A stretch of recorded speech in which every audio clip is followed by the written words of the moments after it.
calorón que está haciendo. Sobre el último día de clase estábamos viendo el proceso penal. ¿Qué quiere decir que es el proceso penal?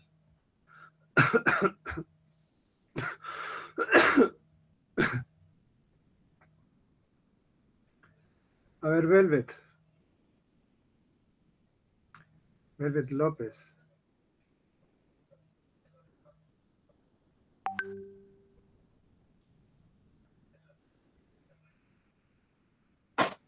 Buenas noches. Buenas noches, Velvet. Es el conjunto de actos regulados por la ley y llevados a cabo por los órganos del Estado, como los jueces, los tribunales y la fiscalía. Carlos Sequén.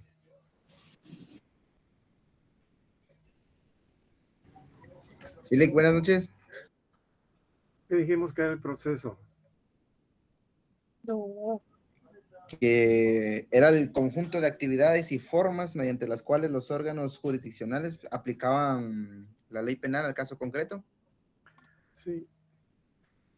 Ese conjunto de actividades y formas, y decíamos que ese conjunto de actividades y formas son las que están reguladas en el Código Procesal Penal, mediante los cuales los órganos jurisdiccionales, es decir, los órganos, ya dijimos que el derecho de castigar del Estado, el Estado tiene el derecho de castigar y es quien aplica la ley penal al caso concreto y crea ese órgano que se llama, que es el proceso que está regulado en el Código Procesal, en el Código Procesal Penal, a través de los órganos jurisdiccionales que también los tenemos regulados en el propio Código Procesal Penal. Tenemos, cuando vemos lo que son las instituciones de lo que es la jurisdicción y competencia, nos podemos percatar quiénes ejercen jurisdicción, qué es la jurisdicción, qué es la competencia, quién es competente para conocer de la fase de investigación, quién conoce el procedimiento intermedio, quién conoce del juicio, quién conoce de la sentencia, quién ejecuta la sentencia, quién conoce en apelación y quién conoce en casación. Entonces, esos son los órganos jurisdiccionales que aplican la ley penal al caso concreto. También hablábamos del objeto del proceso penal. Douglas, ¿cuál es el objeto del proceso penal? Buenas noches, Lice. Buenas noches, Douglas. Según entiendo, el objeto es imponer una sanción al caso concreto. Eliseo.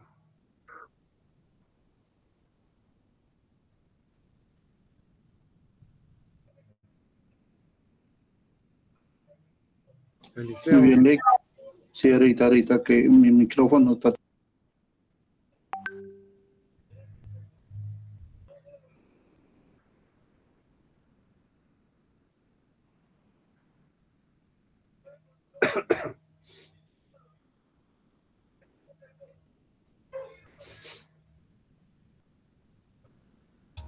Lick, ¿le puedo indicar? Sí, Cari. ¿Me escucha? Sí, Eliseo, le escucho. Perdona, Lick.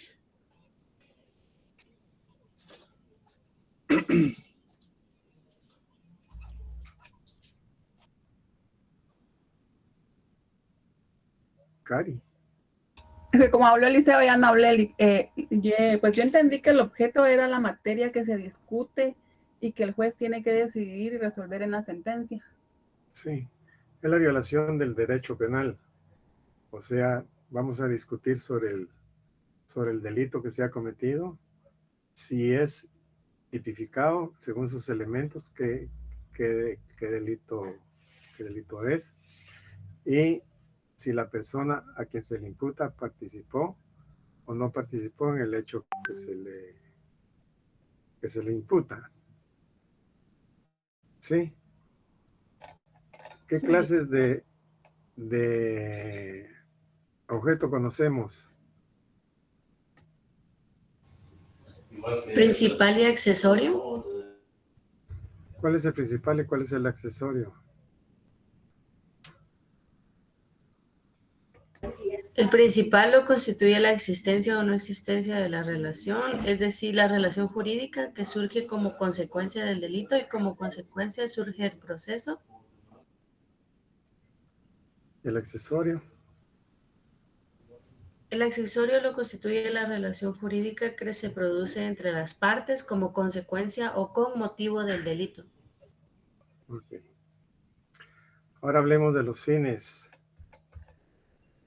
Fernando, Josías. Es inmediato o mediato. Hablamos del fin general. Primero fines generales, fines específicos. Fines generales está el inmediato y el inmediato. ¿Cuál es el inmediato, Fernando? El inmediato es lo próximo, es la aplicación de la ley penal al caso concreto, licenciado. ¿Y el mediato? El mediato, lo más lejano, sería la defensa de la sociedad contra la delincuencia. Los fines específicos, Jeremías.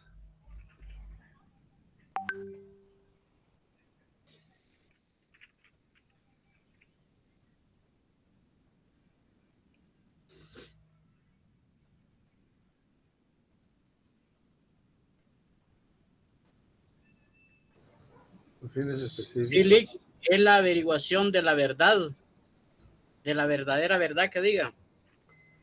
La verdad material, la verdad real, la verdad histórica, la verdadera verdad. Y la individualización Del individuo. del delincuente.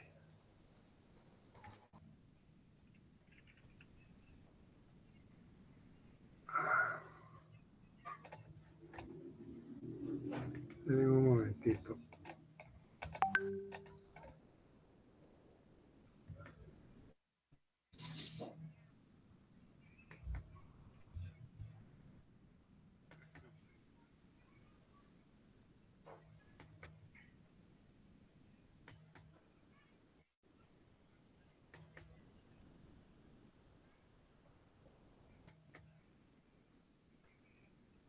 ¿Se está viendo lo que estoy proyectando?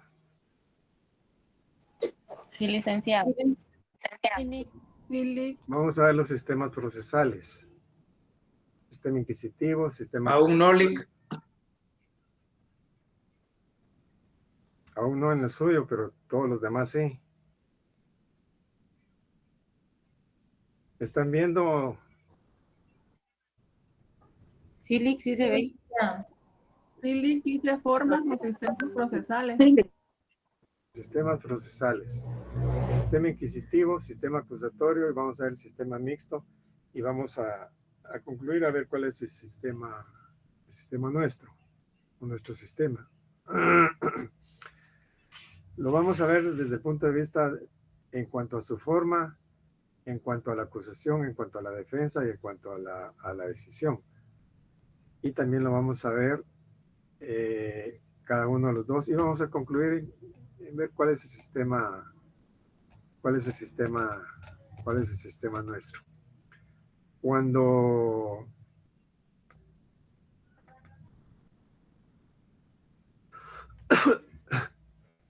se comete un hecho o se violenta la norma penal, surge como consecuencia de esto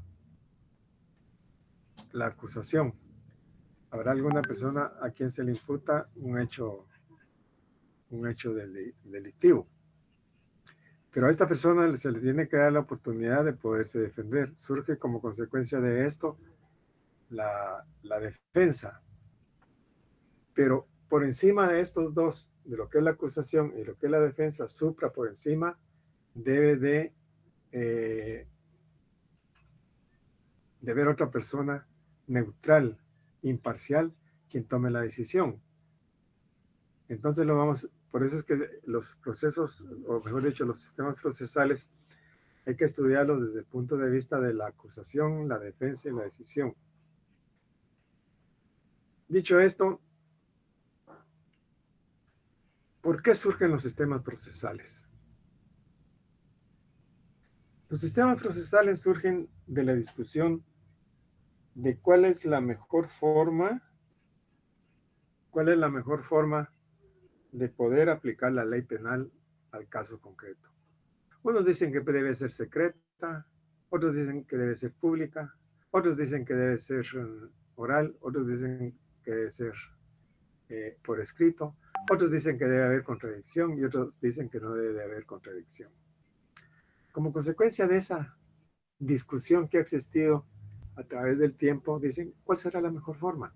¿O será que la mejor forma es que tenga una parte pública, una parte secreta, una parte escrita, una parte oral, una parte contradictoria, otra parte no contradictoria, y así surgen los sistemas procesales? El primer sistema procesal que surge en la historia, en la antigua Grecia, es el sistema acusatorio.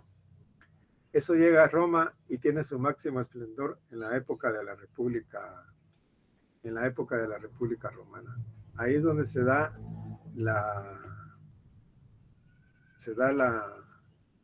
el auge del sistema acusatorio. Y el sistema acusatorio dice, en cuanto a su forma, cómo desarrollarlo, cómo llevarlo a cabo, o cómo desarrollar un proceso, en cuanto a su forma, dice, debe ser público, debe ser oral y debe ser contradictorio. Como negación a este sistema, en la época de la Edad Media, específicamente en la época de la Inquisición, nace en el seno de la Iglesia el sistema inquisitivo. El sistema inquisitivo, digamos que es la negación del sistema acusatorio. Nace como consecuencia de decir, no, lo mejor es que sea secreto, que sea escrito y que sea no contradictorio. Por un lado tenemos los que apoyan que debe ser público, oral y contradictorio. Y por otro lado tenemos que debe ser secreto, escrito y no contradictorio. Como les digo, el sistema inquisitivo es el que nace en el seno de la Iglesia y que en aquellos tiempos, inclusive, pero un sistema inquisitivo puro, que la confesión era parte esencial del proceso. Por eso es que surgen todos esos elementos de tortura famosos, como desmembraciones de miembros del cuerpo a las personas, el famoso toro de bronce, donde metían a una persona para que confesara, y si no, quemaban al toro, y se oían que el toro rugía, pero era porque las personas estaban quemando adentro. Y así tenemos que surge, como les digo, en el seno de la Iglesia. El sistema inquisitivo, entonces, es un sistema, en cuanto a su forma, es secreto, escrito y no contradictorio. ¿Por qué decimos que es secreto? Porque no está a la vista de las partes, no está a disposición de las personas. Es decir, que no se tienen acceso al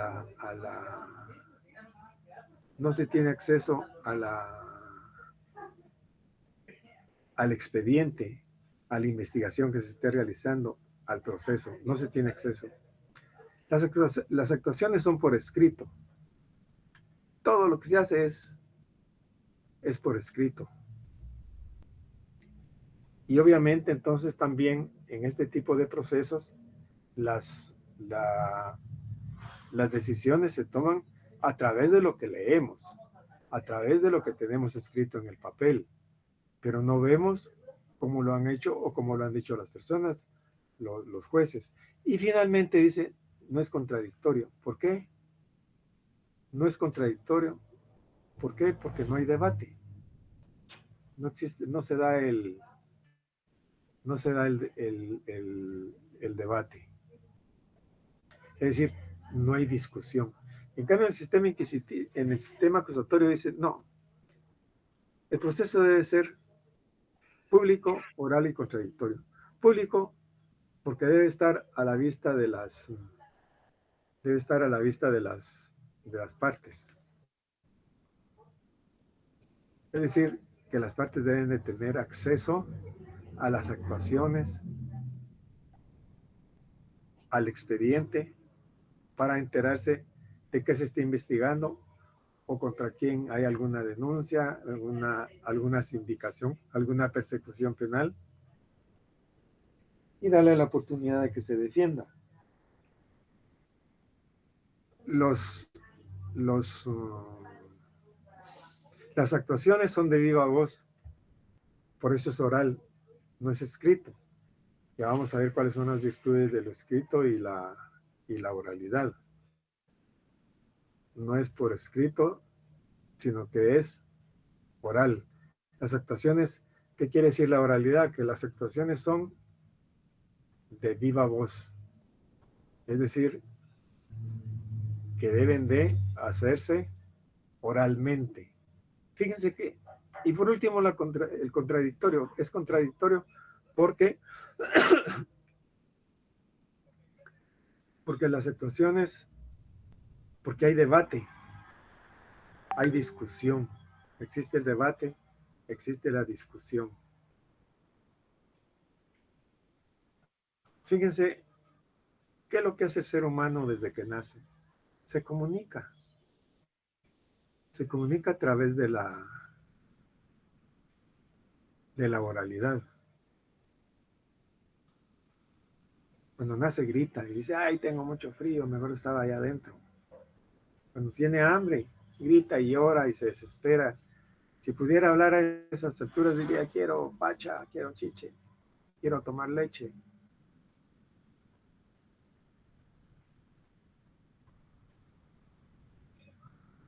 Y así va transcurriendo el tiempo de su desarrollo. En cambio, y nos damos cuenta en un juicio donde existe la oralidad, de los beneficios que tiene la oralidad. Y por otro lado tenemos la escritura. En la escritura, más adelantito vamos a ver cómo era nuestro procedimiento antes. En la escritura, ¿qué decimos? Se oye la declaración de un testigo, la oye un oficial, y le dice, mire, Lick, mándeme al oficial y mándese unos chicharrones. Aquí, solo dígale que venga a firmar. Y pasa a firmar. Y les cuento una anécdota, para que veamos cuáles son las falencias y cuáles son las virtudes de una oralidad contra una escritura. Está un juez en un segundo nivel de su casa, a eso de la 1 de la madrugada, está estudiando, está leyendo, o está viendo televisión, porque no se puede dormir. De repente oye una bulla, abre la ventana y ve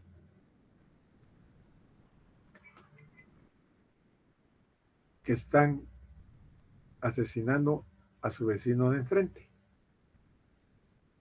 Y él ve que es el otro vecino que lo está haciendo. Llaman a la policía, llega el juez de turno, levanta el cadáver, ordena la necropsia. Bueno, llega, el juez se duerme y se va a trabajar al otro día. Y de repente, él es juez de instancia. De repente, entre toda la pila de expedientes que tiene, empieza a leer el parte de policía.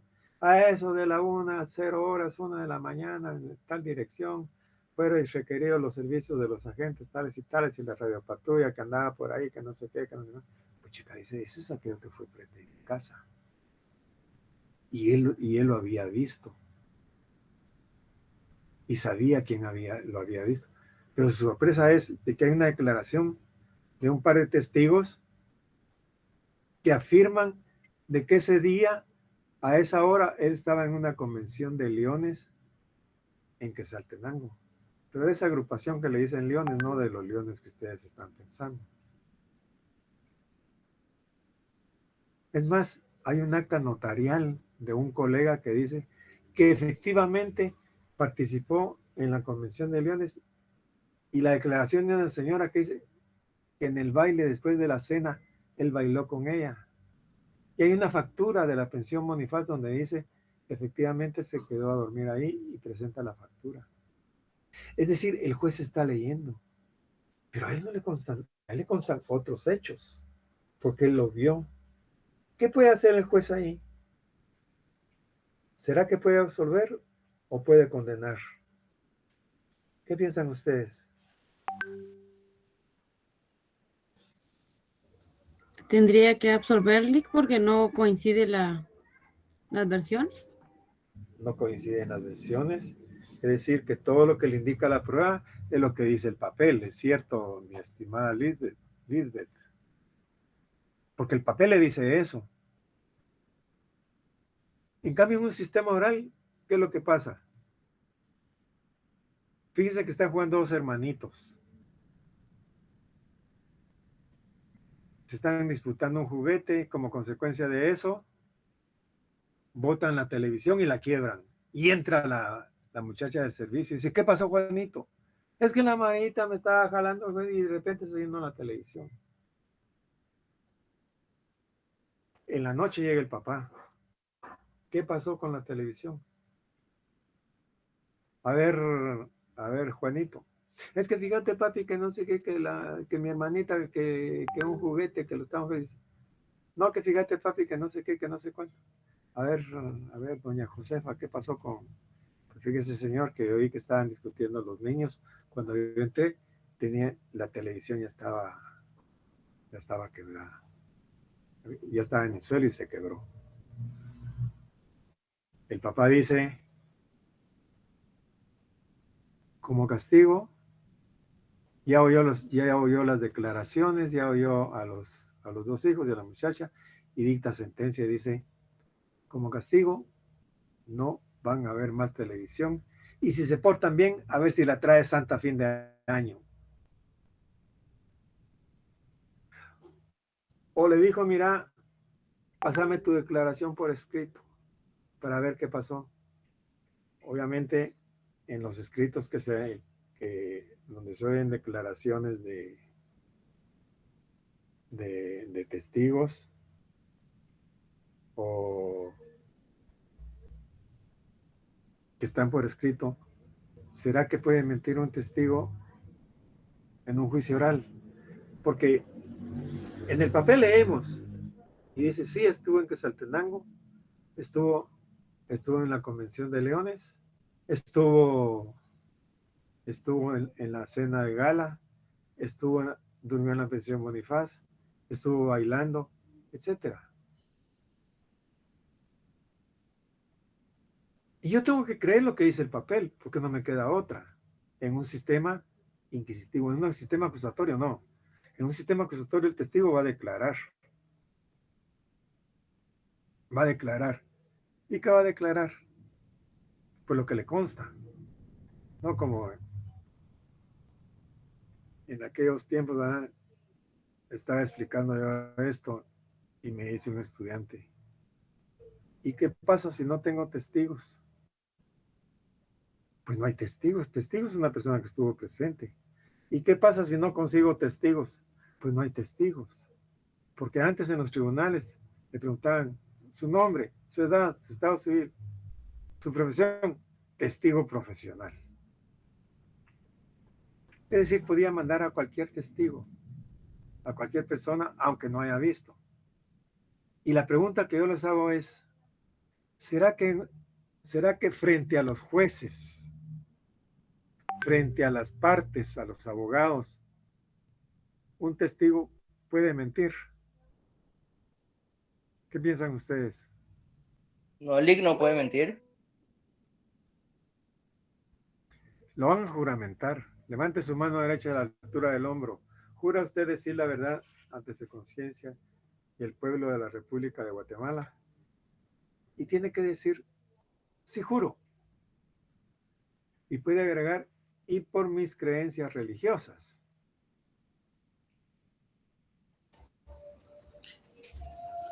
Pero en la realidad se da otra cosa, Lick. Y la pregunta es, ¿será que puede mentir? Sí miente, Lick. No debería. Sí puede mentir, solo que le va a costar más, porque va a estar enfrente de todos. Él va a deponer su declaración y lo va, si es un testigo de la defensa, lo va a contrainterrogar el Ministerio Público. Y si es un testigo del Ministerio Público, lo va a contrainterrogar la defensa. Y los jueces van a ver y van a oír, van a presenciar lo que está pasando. Van a decir, este testigo está mintiendo. Vieron cómo se puso de nervioso, hasta se frotaba las manos. Vieron qué hizo con esto, vieron qué hizo con el otro, etcétera. Pero en un sistema por escrito, ¿será que se puede determinar eso? Podemos ver cuál fue la reacción de un testigo. O si voy, si voy a practicar un careo. Un careo se da cuando son diferentes las declaraciones de dos testigos. Uno dice una versión y el otro dice otra versión. Entonces, el careo es poner frente a frente, cara a cara, y hacerle ver las diferencias que existen entre la declaración y una del otro, y se les incita para que se pongan de acuerdo. En el papel puede quedar un montón de cosas, y yo lo tengo que leer, y tengo que actuar sobre eso. Pero si lo hacen enfrente del juez, oralmente, yo voy a ver quién está diciendo la verdad. Entonces, podemos determinar aquí cuáles pueden ser las falencias de un sistema y cuáles pueden ser las virtudes de un sistema. Si es mejor el escrito o si es mejor el sistema oral. Repito entonces, sistema acusatorio surge en Grecia, tiene su esplendor en la época de la República Romana, es público, es oral y es contradictorio. Público, porque está a la vista de las partes. Es oral porque sus actuaciones son de viva voz, son verbales.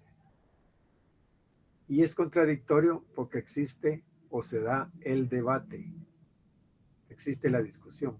En cambio, el sistema inquisitivo no. El sistema inquisitivo ya dijimos que surge como una negación del sistema acusatorio. Surge como consecuencia de una negación del sistema acusatorio. Dicen, no, el proceso debe ser secreto. Debe ser por escrito y no contradictorio. Es decir, que no haya discusión, que no esté a la vista de las partes, que todo sea por escrito, que no haya oralidad.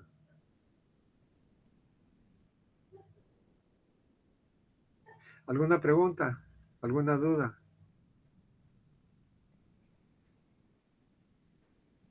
Preguntas o dudas, jóvenes. Todo claro, Lick. Claro, Por el con momento, esto. Lick, gracias. Ok. Entonces ahora vamos a ver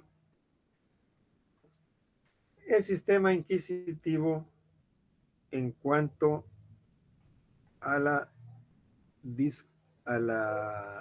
acusación. Ya les dije que cuando surge o cuando se violenta una norma penal, surge como consecuencia de eso un delito. Habrá que imputárselo a alguien. Alguien tiene que ser responsable de ese hecho.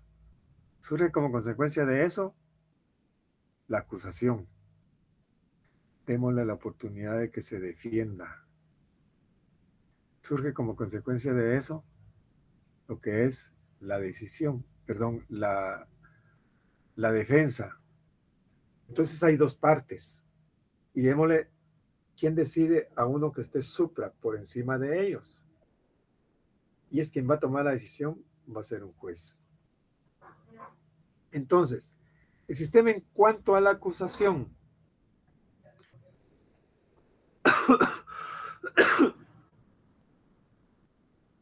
el acusador se identifica con el juez. Fíjense bien. El acusador se identifica con el juez.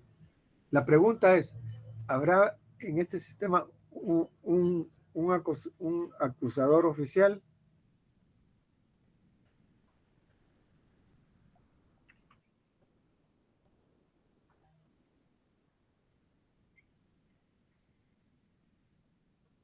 ¿Habrá un acusador oficial? ¿Qué piensan ustedes? Pues yo diría que el acusador oficial, esto no estoy mal, pudiera ser el Ministerio Público. No, porque aquí dice, el acusador se identifica con el juez. Es el mismo juez. Porque el sistema inquisitivo, como lo vamos a desarrollar en cuanto a la acusación, en cuanto a la defensa y en cuanto a la decisión, es una persona quien ejerce las tres funciones. El juez acusa, el juez defiende y el juez toma la decisión en un sistema eminentemente inquisitivo, en la época de la Inquisición. Entonces dice, el juez se identifica, o mejor dicho, el acusador se identifica con el juez. Entonces, podemos concluir de que hay un órgano oficial acusador. ¿Quién es ese órgano oficial acusador entonces?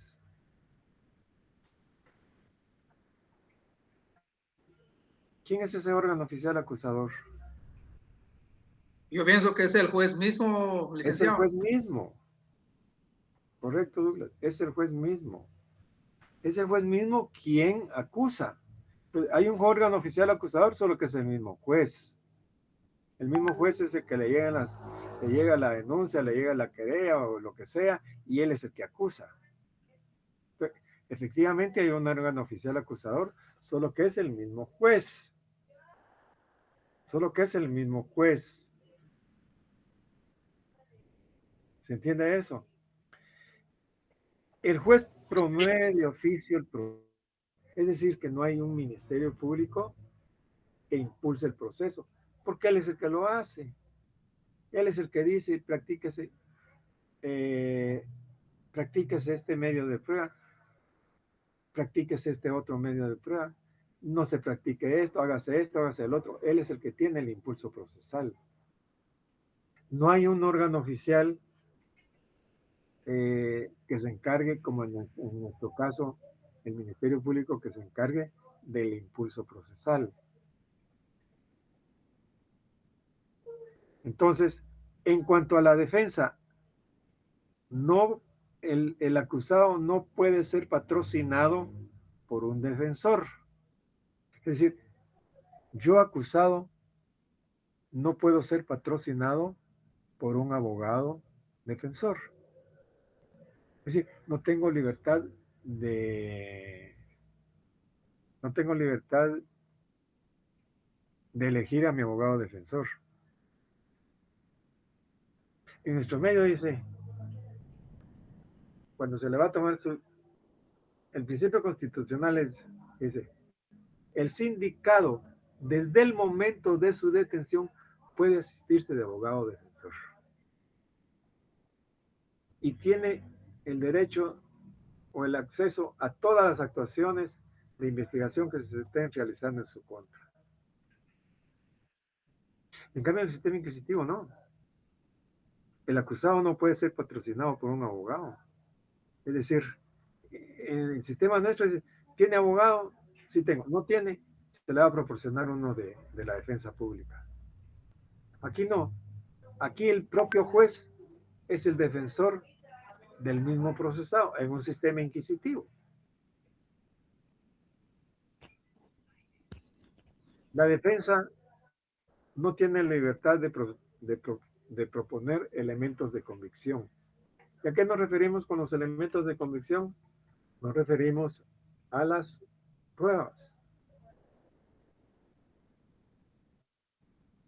La defensa no tiene libertad de proposición de elementos de convicción, o sea, de pruebas.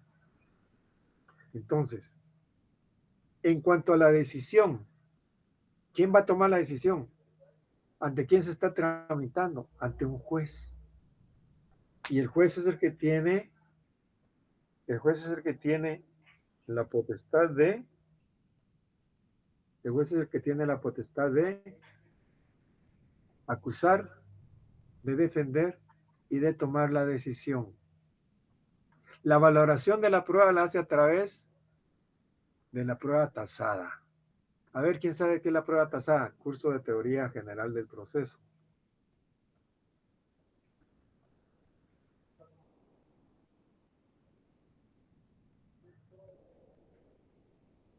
A ver, ¿quién? A ver, Yasmín.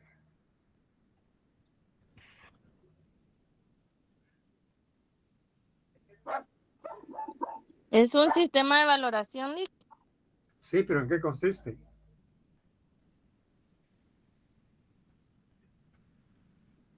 Un valor exacto.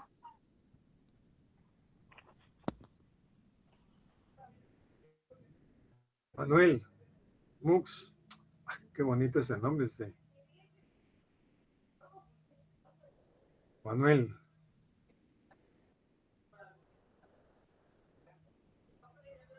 Manuel Mux.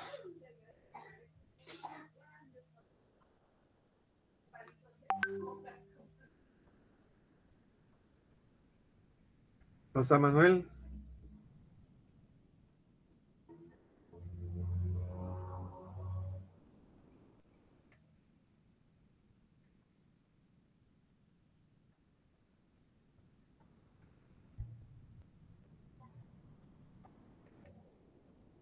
Manuel Mux. Solo déjenme apuntar en mi cuadernito entonces de que llamamos a Manuel y que no está. Es que si no después me van a empezar ahí. Esta es la sección C, ¿verdad? Sí, Lick. Sección C. Hoy es 30. 7 del 26. Manuel Mux. Le llamó y no contestó. Voy a dar un pequeño inventario de este tipo de cositas porque hay que hacer nuestra parte cada uno. Bien, pero no nos distraigamos tanto en esto. Misael.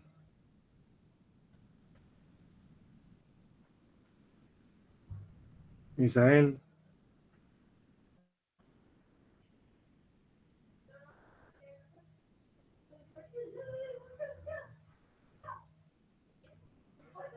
A ver, Misael. Tampoco está Misael. Misael González. Vamos a apuntar.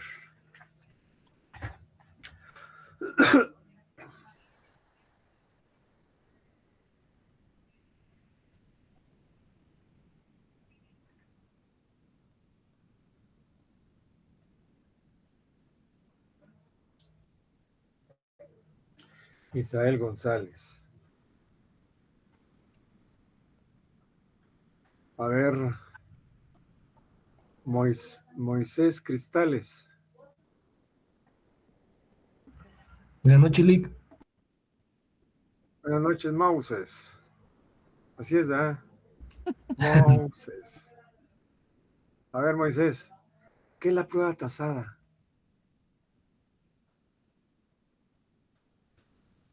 No me va a decir usted, como me dijo una vez una mi alumna, y ahora es abogada ya, por supuesto. ¿Qué es la prueba constatada? ¿Qué es la prueba tasada? A ver todos, ¿quién sabe? Tal vez es como ¿Quiere decir algo? algo de la como fuerza probatoria, Lick. La prueba tasada es la que la propia ley le da un valor a la prueba. Es decir, yo no puedo analizar a través de la sana crítica razonada, a través del análisis de los medios de prueba por la lógica, la experiencia, el conocimiento jurídico, la jurisprudencia, No puedo analizar cada uno de los elementos de prueba individualmente y relacionarlos unos con otros para llegar a una conclusión de certeza jurídica, sino que la propia ley me dice qué valor le debo dar yo a la prueba. Por ejemplo, puede decir, en el código puede decir, la declaración de un testigo, semiplena prueba. 2 testigos contestes que declaren sobre lo mismo, plena prueba. Un reconocimiento y una declaración de un testigo, plena prueba. Un reconocimiento sin declaración de testigo, semiplena prueba. ¿Ya? Y así va, ¿cómo se llama? Regulando la propia ley la prueba tasada.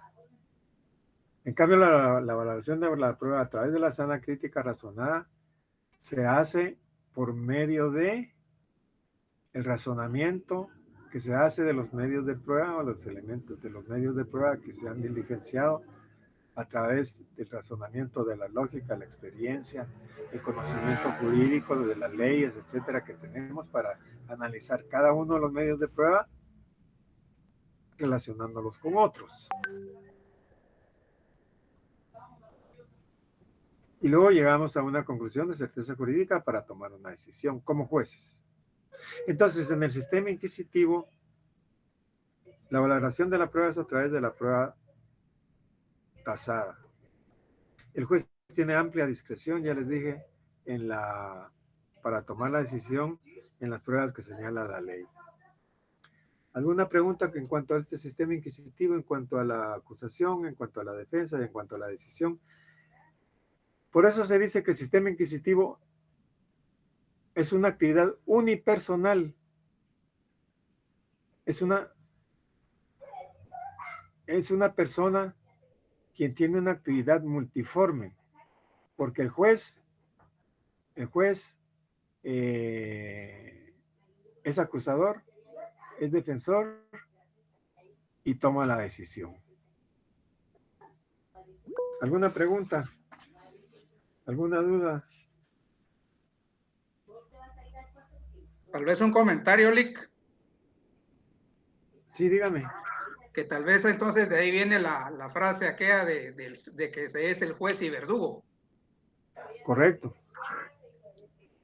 Porque él es el omnipotente, ¿verdad?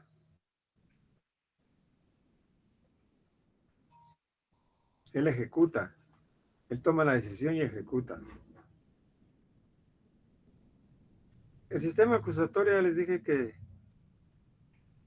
en cuanto a su forma es público, es oral y contradictorio. Público porque está a la vista de todos. Todos tienen acceso al proceso. Es oral porque sus actuaciones son de viva voz, son verbales, no son por escrito. Es decir, las declaraciones, si bien es cierto que en nuestro medio hay una etapa de investigación que se lleva a cabo y se va documentando a través de la escritura, cuando estamos en el debate que es público, es oral y es contradictorio, las declaraciones son de viva voz. No hay tal escritura, no hay tal que vamos a documentar por medio de una escritura, no.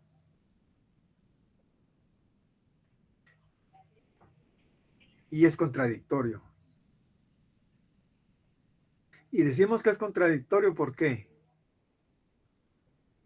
Porque existe el debate, existe la discusión. Hay un acusador y hay una defensa. Hay un acusador que quiere que se condene y hay un defensor que quiere que se absuelva. Entonces existe la contradicción y como hay contradicción, se da el contradictorio, hay un tercero que va a decir sobre eso, que es el juez. En este sistema acusatorio, en cuanto a la acusación,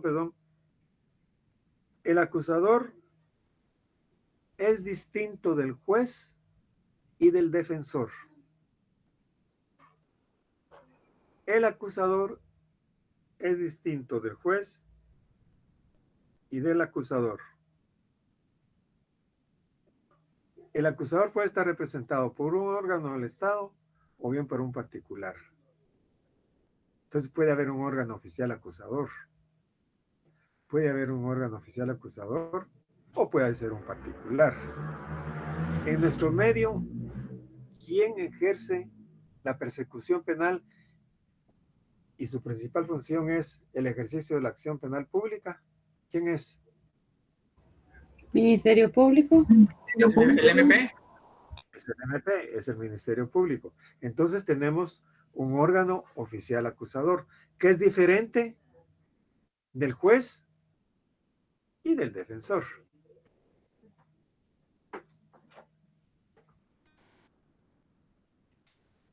¿Se entiende eso?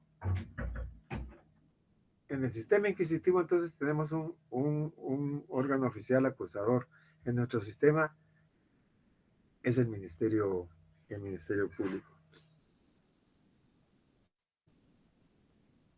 En cuanto a la defensa, existe libertad de defensa. El procesado puede ser patrocinado por un abogado de su confianza que puede seleccionar. Ya les dije que el principio constitucional dice que el sindicado puede asistirse de abogado o defensor desde el momento de su detención y tendrá acceso a todas las bases o toda la investigación que se esté investigando.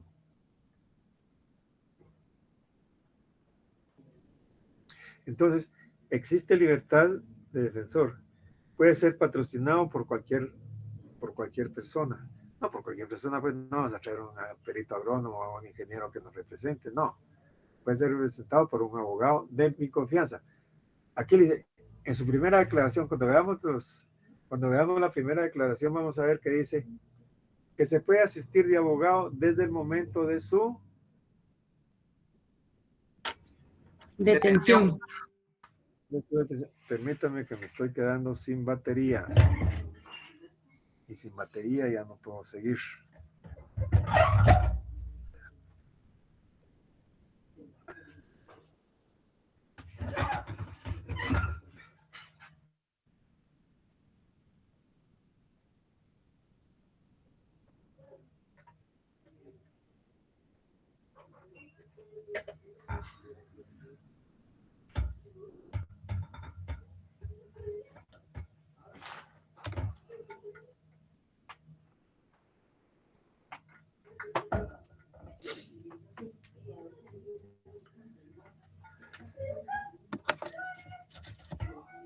Ahí estamos.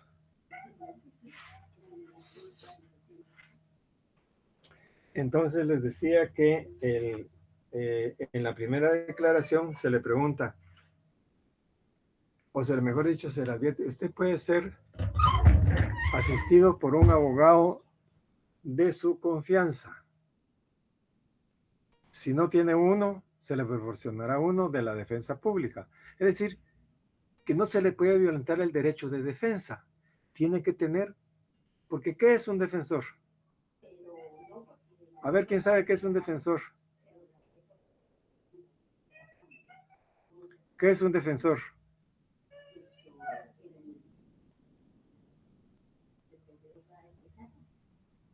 A ver, ¿quién sabe qué es un defensor?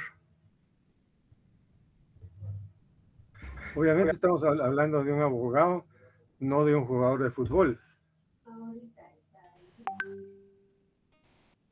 ¿Qué es un abogado defensor? ¿Quién Un sabe? representante legal. A ver, Isabel.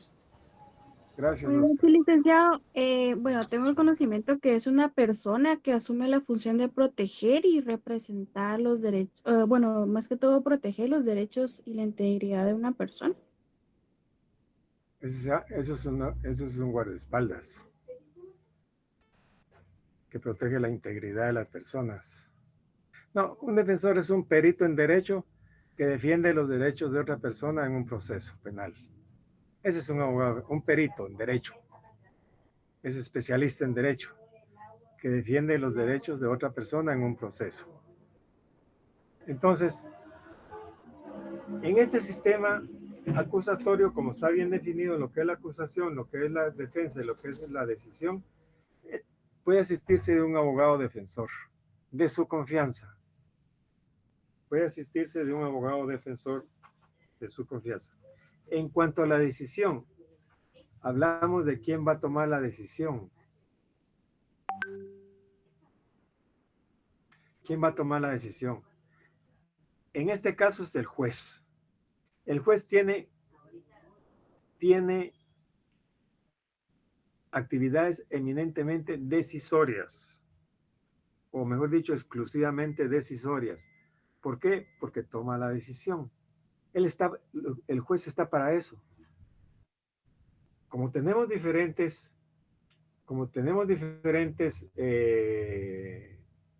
etapas en el proceso, cada juez va conociendo las diferentes etapas del proceso. Por ejemplo, en la fase de investigación, un momento, Israel, en la fase de investigación, conoce un juez contralor de garantías. La fase del procedimiento intermedio es el mismo juez contralor de garantías.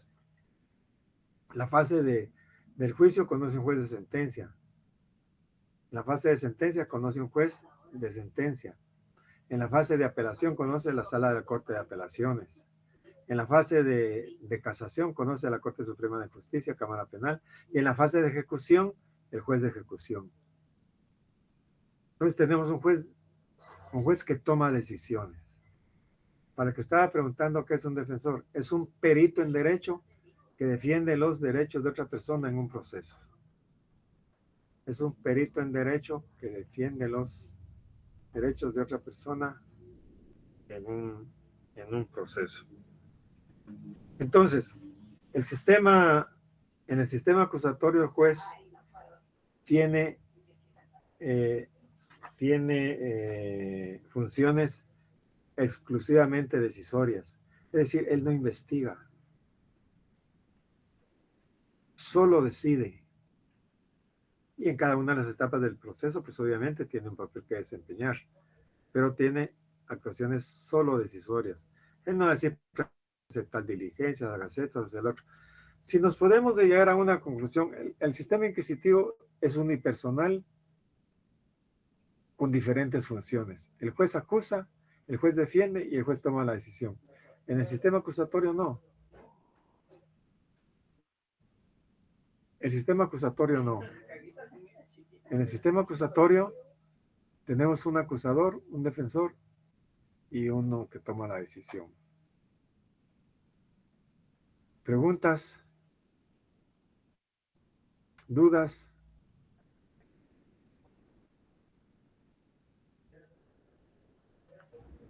Ninguna, Lick, estamos bien. Ok. Bien, luego hay una tercera posición que dice, no es bueno que el proceso sea secreto. Y otros dicen, tampoco es bueno que solo sea público. Y otros dicen, tampoco es bueno que sea solo escrito o solo oral o no contradictorio y contradictorio. Hagamos un sistema mixto. Rescatemos lo mejor del sistema el sistema inquisitivo y el sistema acusatorio y dividen el proceso en dos grandes etapas. Una secreta y una pública. Una parte secreta y una parte pública.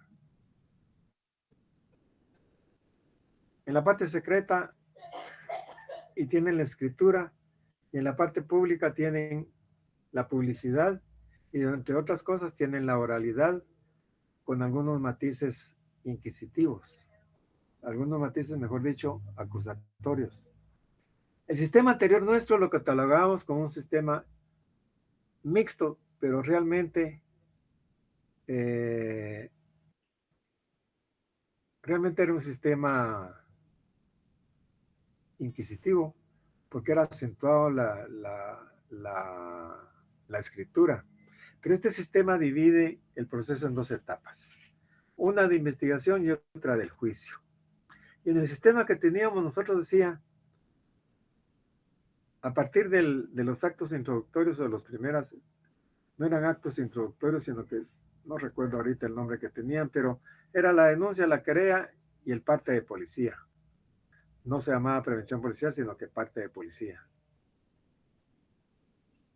¿Quién conocía cuando se cometía un hecho entonces? Conocía el juez de paz durante 3 días de primeras diligencias. Eran las diligencias urgentes y necesarias que se practicaban para no perder los vestigios del delito e inmediatamente lo pasaba a un juez de instancia. Inmediatamente lo pasaba a un juez de instancia. Dentro del 5.º día tenía que dictarse el auto de prisión provisional. Ahora es preventiva, auto de prisión preventiva. Antes era el auto de prisión provisional. Y a partir de ahí habían 15 días de sumario y se abría la cuerda pública y la cuerda secreta. Eran 2 expedientes por separado. En la cuerda secreta se iba sentando todo por escrito, por supuesto, todo lo que correspondía a la investigación. Y en la cuerda pública, todo lo que no tenía que ver con la investigación. Por ejemplo, un nombramiento de un defensor, el discernimiento del cargo, nombramiento de un experto, el discernimiento del cargo de un experto. Y si había duda entre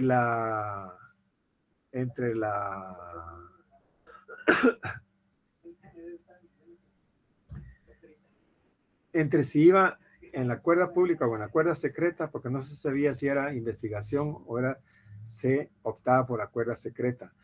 A los 15 días se unía la cuerda pública con la cuerda secreta,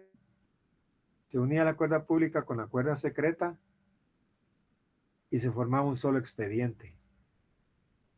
Se dictaba el auto de apertura a juicio y se le daba audiencia a las partes por 5 días para que se impusieran de lo actuado, se le daba copia y se decidía si se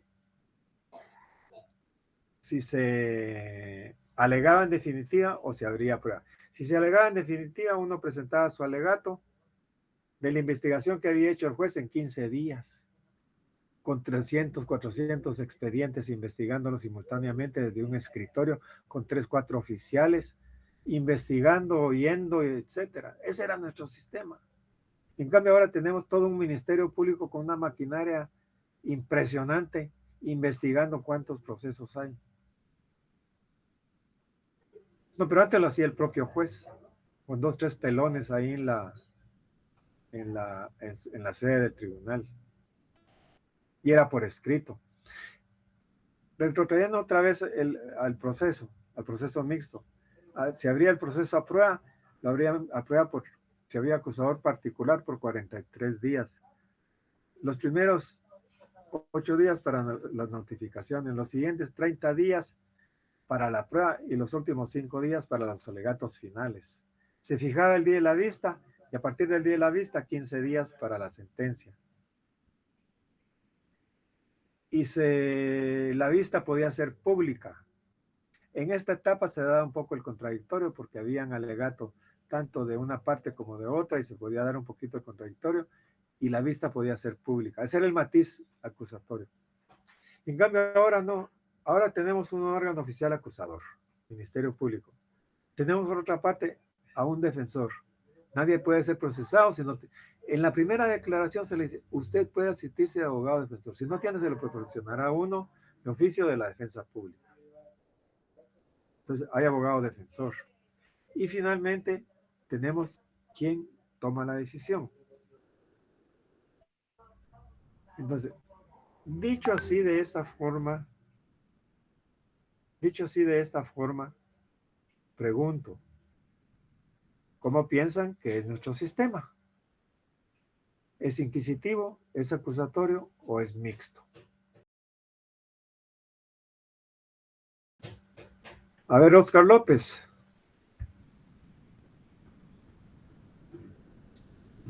Hola, Lee, ¿cómo está? Bien, muchas gracias, Oscar. Pues mira, Lee, que yo pienso que es un sistema mixto desde que está nuestro Código Procesal Penal. ¿Por qué piensa usted que es mixto? Eh, porque ya surgen fases, licenciado. ¿Ya surgen? Fases de preparación. Ricardo, ¿qué dice Ricardo?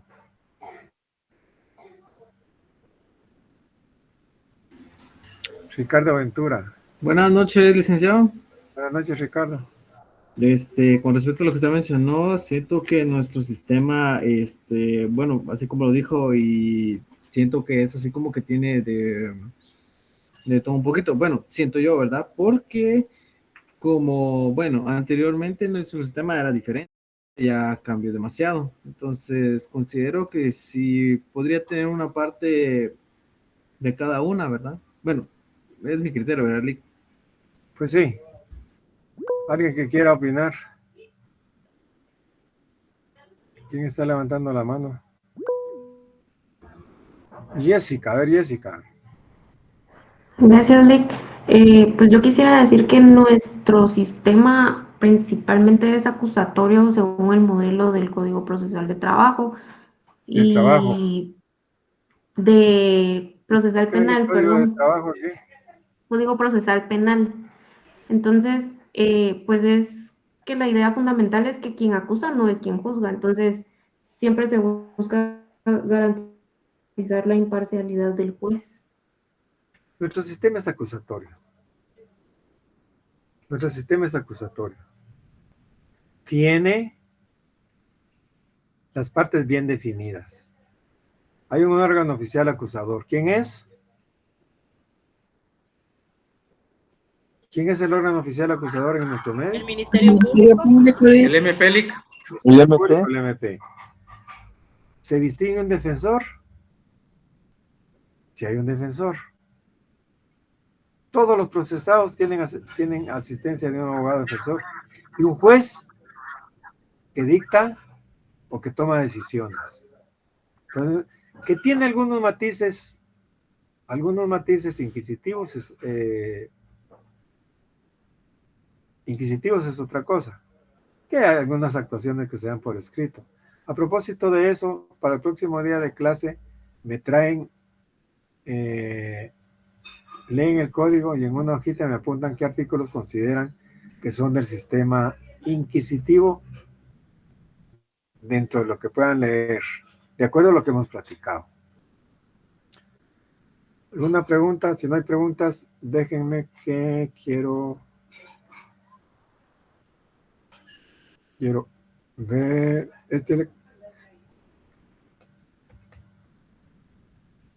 Esta es la sección C, ¿verdad? Sí, Lick. Denme un momentito.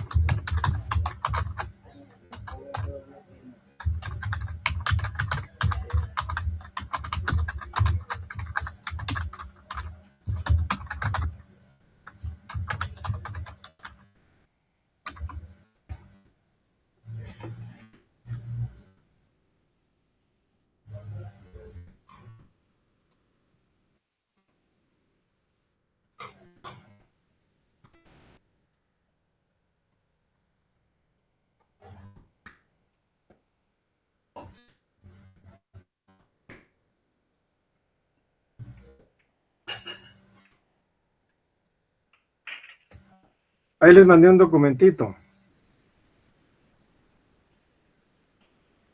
¿Ya lo recibieron? Gracias, Lick. ¿Ya lo recibieron? Gracias, Lick. Ahí tienen los principios constitucionales. Vamos a trabajar ahorita. Lo que quiero que hagamos es lo siguiente. Van a leer el principio constitucional, principio de legalidad, por ejemplo. Lo van a leer y van a buscar en la Constitución qué artículo es. Lo único que quiero que me respondan abajo de la hojita es el artículo de la Constitución, qué artículo es, de la Convención Americana, qué artículo es, de la Declaración Universal, ¿qué artículo es? En el Código Procesal Penal, ¿qué artículo es? En el Código Penal, ¿qué artículo es? En la Ley de Organismo Judicial, ¿qué artículo es? Es decir, en cada una de las leyes, ¿qué artículo es? El que se aplica a cada principio constitucional. Conforme lo vayan terminando, me dicen, mire, yo ya lo terminé, Lick.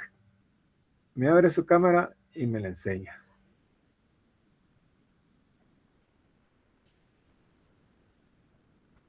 Empezamos a trabajar, por favor. Yo voy a ir preguntando cómo van cada uno con la lista que tengo aquí.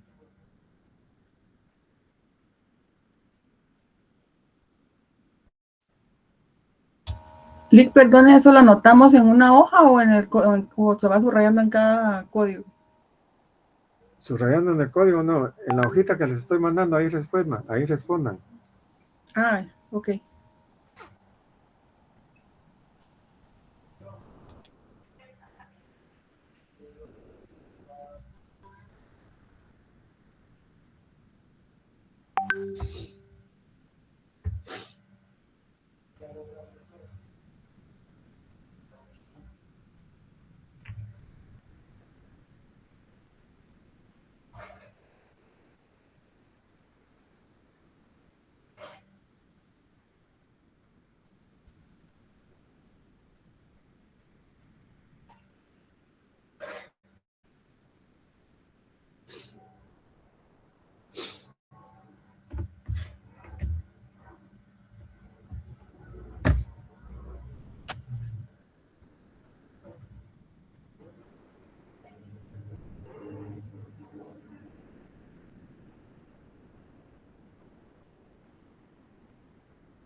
Vamos trabajando, pues vamos trabajando. Saquen su leyes, que esa ya les deben de tener. Se recuerdan que es el pasaporte para entrar a clases.